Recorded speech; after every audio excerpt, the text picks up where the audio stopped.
We just have to simply eliminate. ক্ষমতায় গেলে বাংলাদেশ ব্যাংকের স্বাধীনতা নিশ্চিত করা হবে। অর্থ মন্ত্রণালয়ের আর্থিক প্রতিষ্ঠান বিভাগ বিলুপ্ত করা হবে। ২৭ অক্টোবর রাজধানীর একটি হোটেলে ইকোনমিক রিফর্ম সামিটে প্রধান অতিথির বক্তব্যে এই প্রতিশ্রুতি দেন বিএনপির স্থায়ী কমিটির সদস্য আমির খসরু মাহমুদ চৌধুরী। বাংলাদেশ ব্যাংকে আপনি ইন্ডিপেন্ডেন্স দিতে হবে। আপনি যদি ফিনান্সিয়াল সেক্টর রিফর্ম করতে চান, ফিনান্সিয়াল সেক্টর ডিসিপ্লিন চান, ওয়াচডগ চান, মনিটরিং চান, বাংলাদেশ ব্যাংকে ইন্ডিপেন্ডেন্স দিতে হবে, not autonomy. Some people talk about autonomy. Autonomy is not enough. Independence of Bangladesh bank, central bank. এই যে আমরা বিএনপির সময় যেটা আমরা আপনার ব্যাংকিং ডিভিশন বলে একটা করেছে, এটা হচ্ছে মিনিস্ট্রিতে, ফাইন্যান্স মিনিস্ট্রির মধ্যে ওই রাষ্ট্রীয় ব্যাংকগুলোকে নিয়ন্ত্রণ করবে তারা। অর্থাৎ তাদের পছন্দ মতো এমডি বসাবে, তাদের পছন্দ মতো বোর্ড বসাবে, তারপর চুরি করো, লুটপাট করো, শেষ। তা আমরা তুলে দিয়েছিলাম বিএনপির সময়। এটা আমরা লাস্ট বিএনপির সময় আমরা তুলে দিয়েছি। শেখ হাসিনা এসে আবার এটা করেছে, কারণ এটা তো লুটপাটের একটা উত্তম জায়গা। তো এতগুলো রাষ্ট্রীয় ব্যাংকে এতগুলো টাকা করেছে। আমি এখন আপনাদেরকে বলতেছি, we will scrap this banking division in that, will scrap it, এবং the whole management, monitoring, watchdog has to go to central bank. বিএনপির এই নেতা বলেন, দেশের ব্যবসা বাণিজ্যের প্রধান অন্তরায় আমলাতান্ত্রিক জটিলতা। এই ব্যবস্থা পরিবর্তনের আশ্বাস দেন তিনি। তাদের হাতে সব দায়িত্ব দেওয়ার দরকার তো নেই। কোয়াইট সিম্পলি বলতেছি আমি, just go for serious deregulation. And when I say serious deregulation, I mean serious deregulation. If you can go for serious deregulation, implement, ওদেরকে অ্যাকাউন্টেবল করার জন্য খুব বেশি কিছু থাকার কথা না, কিন্তু just make it simple. Investment বলেন, ইকোনমি বলেন, ডে টু ডে লাইফ বলেন, make it simple. So I can assure you, if given chance, we will go for serious deregulation. এ সময় এনবিআর ২ ভাগ করার প্রক্রিয়ার সমালোচনা করে আমির খসরু বলেন, এতেও কর কাঠামো আমলাতন্ত্রের নিয়ন্ত্রণেই থাকবে। পলিসি মেকিং এ ব্যুরোক্রেসির রোল থাকার কোনো কারণ নাই। ব্যুরোক্রেসির কাজ হচ্ছে এক্সিকিউট করা। It is not for them to make policy, as simple as that. Their job is to execute only. So let us, এই ক্যাপাসিটি বিল্ডিং গভর্নমেন্টের মধ্যে থাকতে হবে আপনি যখন পলিসি মেকিং করতে চান।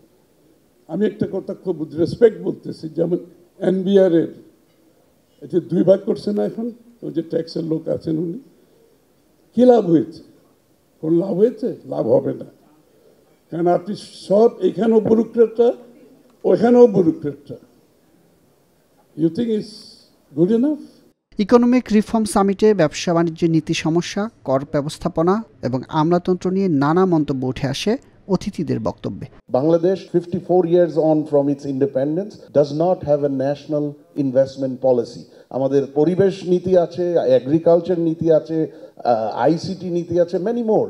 But Bangladesh does not have a national investment policy. এবং যার কারণে আমাদের যে ইনভেস্টমেন্টের যে ন্যাশনাল ভিশন, এটার ইম্পর্টেন্স, এটার ডিস্ট্রিবিউশন এবং এটার লং টার্ম ওনারশিপ, সেটা ফান্ডামেন্টালি মিসিং। নাম্বার 1, আপনি যদি 10টা পয়েন্ট দেখেন ইনভেস্টরদের, ফরেন ডাইরেক্ট ইনভেস্টরদের, দেখবেন 6 থেকে 7টা আসবে এনবিআর রিলেটেড, কিছু আসবে আপনার এনভায়রনমেন্ট রিলেটেড, অ্যান্ড বাকি 2টা হয়তো কি আদার অথরিটি রিলেটেড। তাদের সেই অথরিটিটা নাই যে তারা এটাকে কিন্তু সলভ করবে। সো এই জন্য ডিরেগুলেশনস যদি বলেন, এটা অনেক দেশে এই কনসেপ্টটা আছে। ধরেন যারা ফরেন ডাইরেক্ট ইনভেস্টার্স আছে, তাদেরকে আমরা যদি গুড ফিলিং দিতে চাই, তাদেরকে ভালো এক্সপিরিয়েন্স দিতে চাই, তাহলে তাদের যত ফিজিক্যাল নন ফিজিক্যাল জিনিসগুলো আছে, এটা কিভাবে আমরা একটা সেপারেট জোন করে ট্যাক্স, ভিএটি অ্যান্ড কাস্টমস প্রত্যেকটা প্রবলেম যেন আমরা সলভ করে দিতে পারি, একটা ভালো এক্সপিরিয়েন্স দেওয়ার জন্য। সেকেন্ড হচ্ছে policy continuity and then sustainability. Judiciary, আমাদের এক্সিকিউটিভ, লেজিসলেচার, এক একটার সাথে একটা যে সম্পর্ক, সেখানে অ্যাকাউন্টেবিলিটি তৈরি হয়। এমন একটা ব্যবস্থা যেখানে যে কেউ চাইলে দলীয়করণ করতে পারে না। যার কারণেই কিন্তু আমরা আমাদের পাবলিক সার্ভিসকে স্টেট অ্যাপারেটাসগুলোকে অ্যাকাউন্টেবল করবার জন্য বেশ কিছু রিফর্ম প্রপোজাল দিয়েছিলাম। কনস্টিটিউশনের ক্ষেত্রে যদি আমরা দেখি, পার্লামেন্টকে যদি যুগোপযোগী করার জন্য, আরও কার্যকর করার জন্য আর্টিকেল 70 থেকে শুরু করে প্রত্যেকটা ক্ষেত্রেই মূল উদ্দেশ্য এমন একটা রাষ্ট্র ব্যবস্থা গড়ে তোলা যেখানে আর স্বেচ্ছাচারিতা গড়ে না ওঠে। বিদ্যুৎ খাতে আমরা দেখেছি অতীতের যে একক ক্ষমতা মন্ত্রী বা প্রধানমন্ত্রীর হাতে, যে বিদ্যুতের ব্যাপারে সম্পূর্ণ বিদ্যুতের সেক্টরটা একক ক্ষমতার মানে কক্ষিগত করে রাখা হয়েছিল, সেটার কিন্তু কোনো পরিবর্তন এখন আমরা দেখতে পাচ্ছি না। সেই প্রসেসটা একই রকম আছে। এখনও বিদ্যুৎ বিভাগ পিডিবি এবং বিদ্যুৎ বিভাগের মাধ্যমে মন্ত্রণালয় সম্পূর্ণ সব কিছু নিয়ন্ত্রণ করছে। কি পরিমাণ সামনে ডিমান্ড ফোরকাস্ট করতে হবে, কি পরিমাণ কী ধরনের জ্বালানি ব্যবহার করতে হবে, কোন ধরনের বিদ্যুৎ কেন্দ্র উৎপাদন করতে হবে, সেই সব কিছু এককভাবে পিডিবি বা মন্ত্রণালয়ের মাধ্যমে এটা নিয়ন্ত্রণ করা হচ্ছে। এটাকে ডিকাপল করতে হবে, এটাকে ক্ষমতার বিকেন্দ্রীকরণ করতে হবে। সেই ধরনের রিফর্ম যদি আমরা না করি, তাহলে ভবিষ্যতে আমরা এই যে অতীতে আমরা যে দুর্নীতি দেখেছি, সেই দুর্নীতি থেকে মুক্ত হতে পারবো না। অনুষ্ঠান শেষে নির্বাচনে দলীয় প্রতীক ব্যবহারে বিধিনিষেধ নিয়ে নিজের অবস্থান তুলে ধরেন আমির খসরু। এই চয়েসটা তো যিনি ক্যান্ডিডেট তার থাকতে হবে, তাই না?